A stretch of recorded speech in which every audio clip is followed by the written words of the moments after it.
been out in California for a few weeks now, and already I have had things happen that have started to shift my mindset in a positive way. We're going to get into it.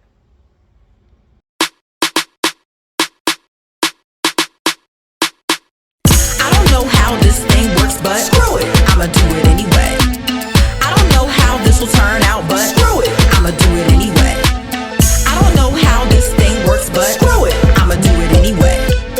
I don't know how this will turn out, but screw it, I'ma do it anyway.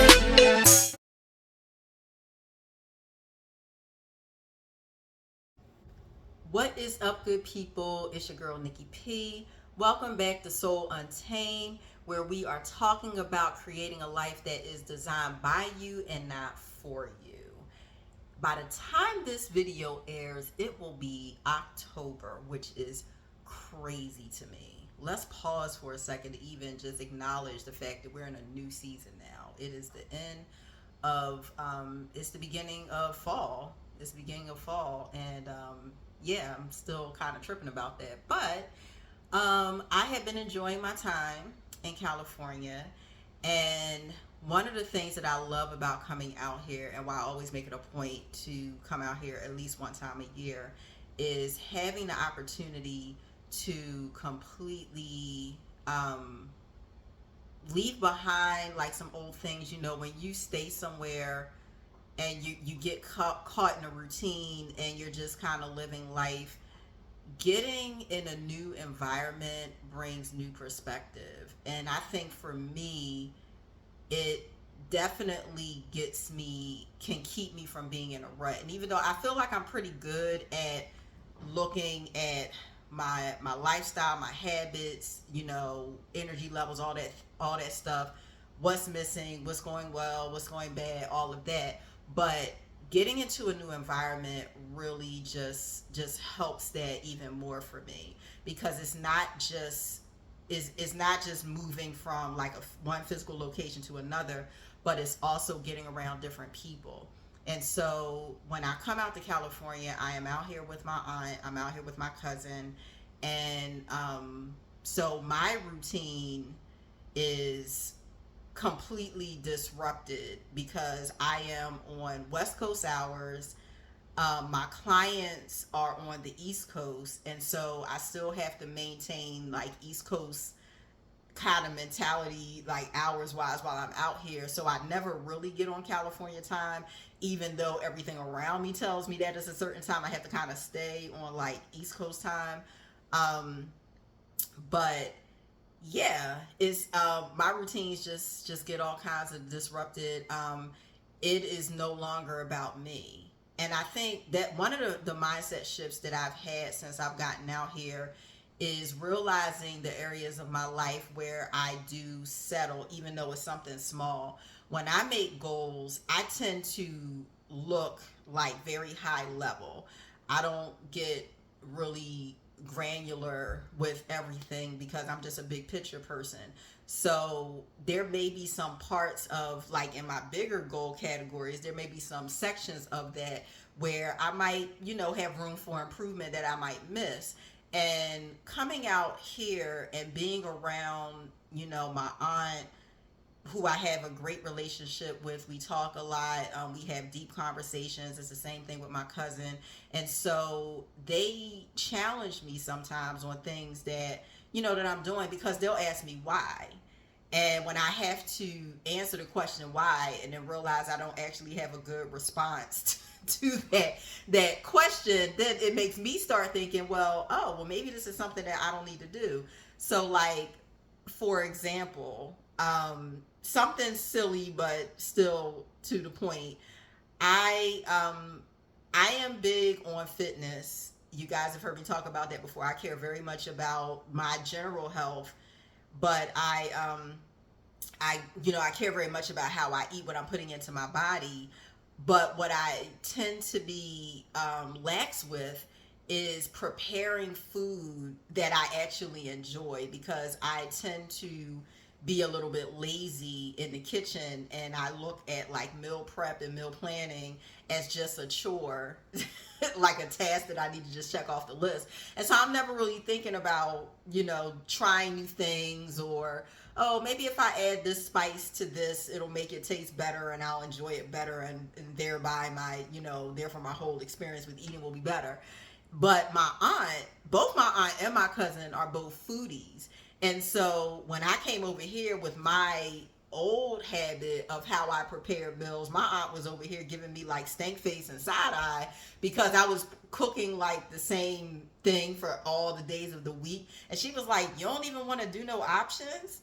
And I was just looking at her like, that means I gotta cook more or do. And she's like, no, you don't have to do that.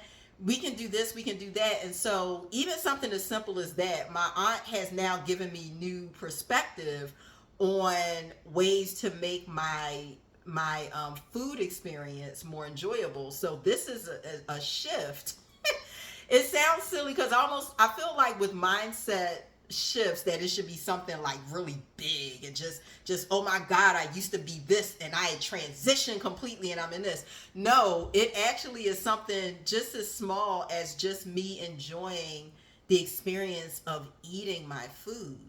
Like, just because I'm on this fitness journey and just because I'm changing up some of the things that I can eat, and I might be a little bit more restricted in certain things that I'm eating, it doesn't mean that the whole experience can still not be enjoyable. So one of the mindset shifts that I'm taking back with me is that you can do things to make your life more enjoyable.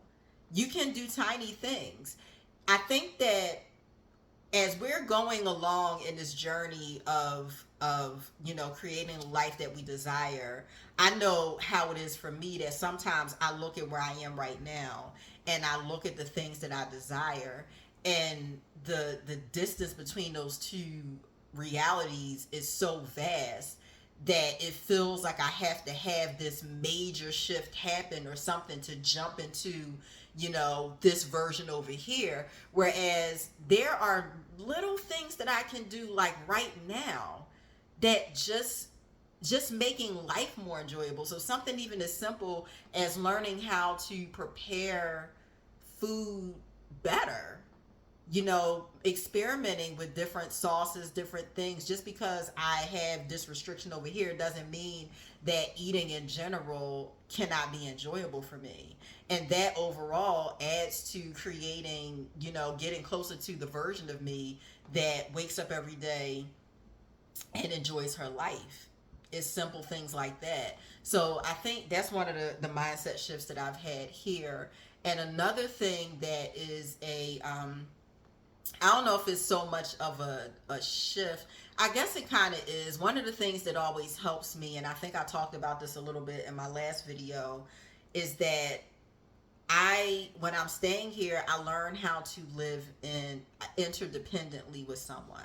It is actually a goal of mine to become less independent. And that may sound crazy, especially as a woman, because I feel like for women, especially if we're single, we're really taught to not depend on anybody. That, we got to do it ourselves. We got to handle business, women, all of that. And I think that over the years, especially in my singleness, that I have really learned how to be very, very independent. And as a person who is calling in a life of family and knowing that that is on the other side of this right now, I need to learn how to be interdependent.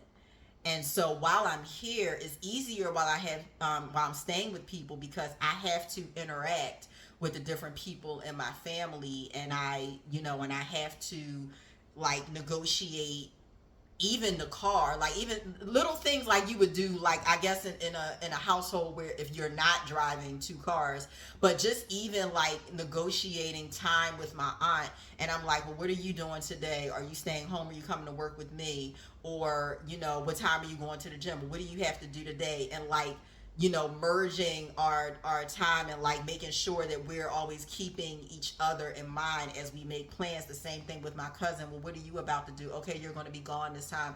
Things like that. And I think that the mindset shift for me to take back to Maryland is finding a way every single day to actually become less independent, because that's not my goal.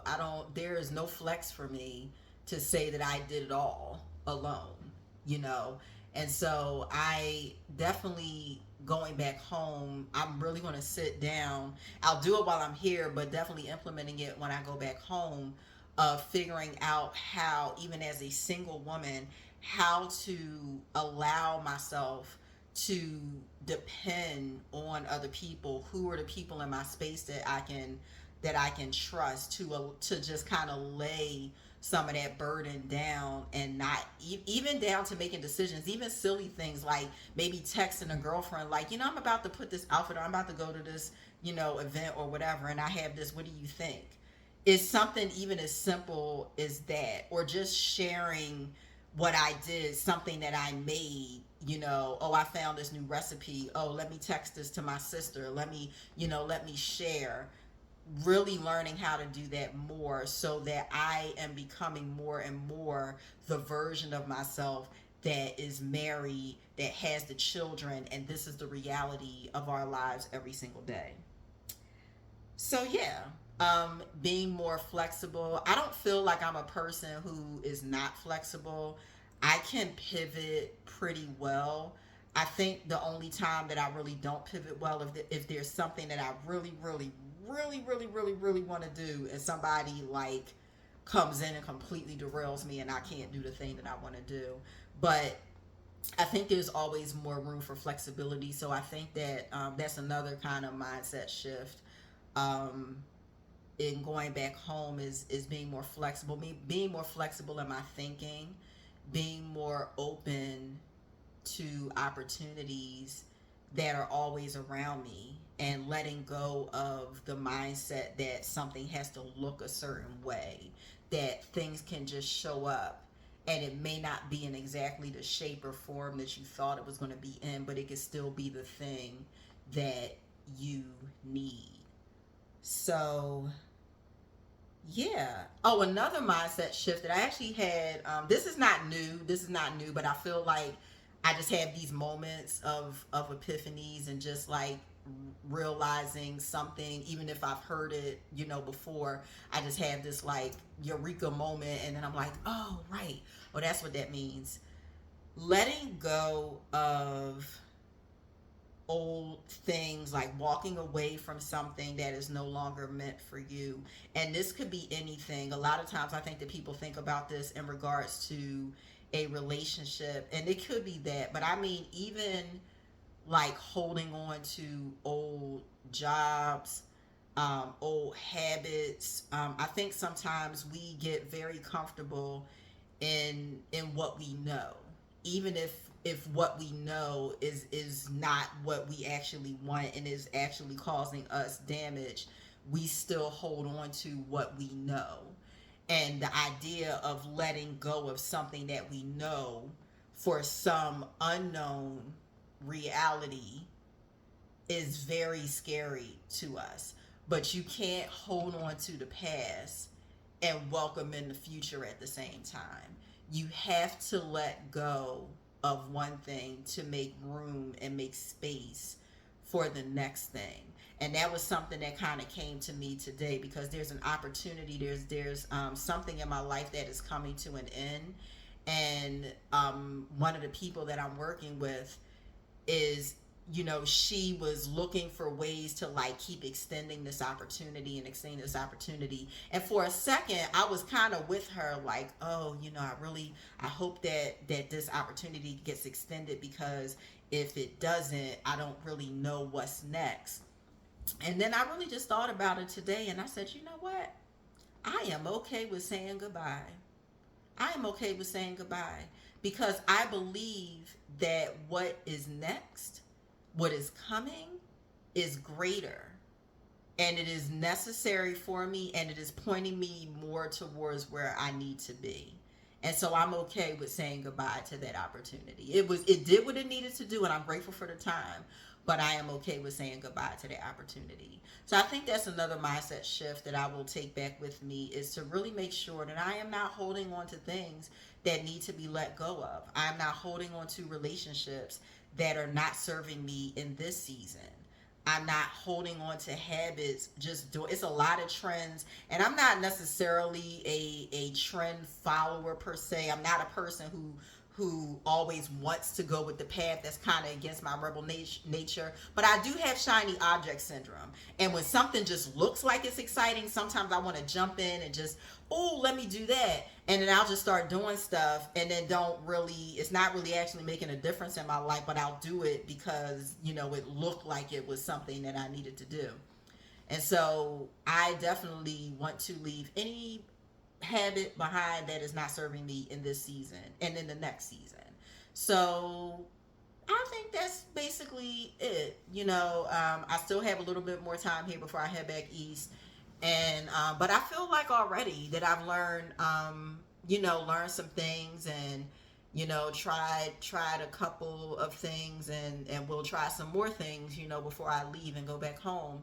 But I appreciate this time, and I always appreciate opportunities to grow and to develop and improve everything, my mindset, my just everything. I feel like all of it helps, because why else are we here? If we can't live life the way that we want to live, why are we here? So that is all that I have for you beautiful people today. I hope that you guys are doing well. I hope that you are making whatever adjustments in your mindset that need anything that you need to shift now.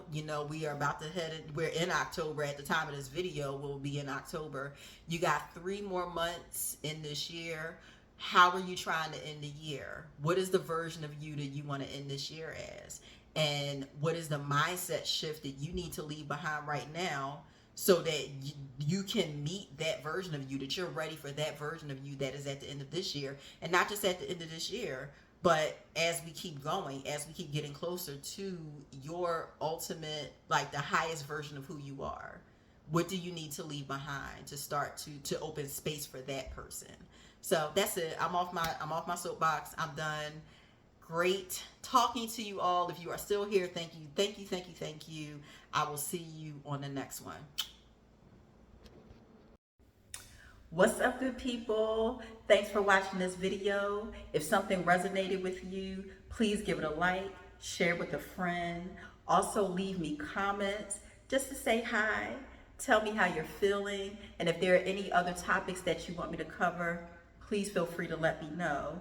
And if you like this and you want to hear more, please hit that subscribe button, and I will see you in the next one.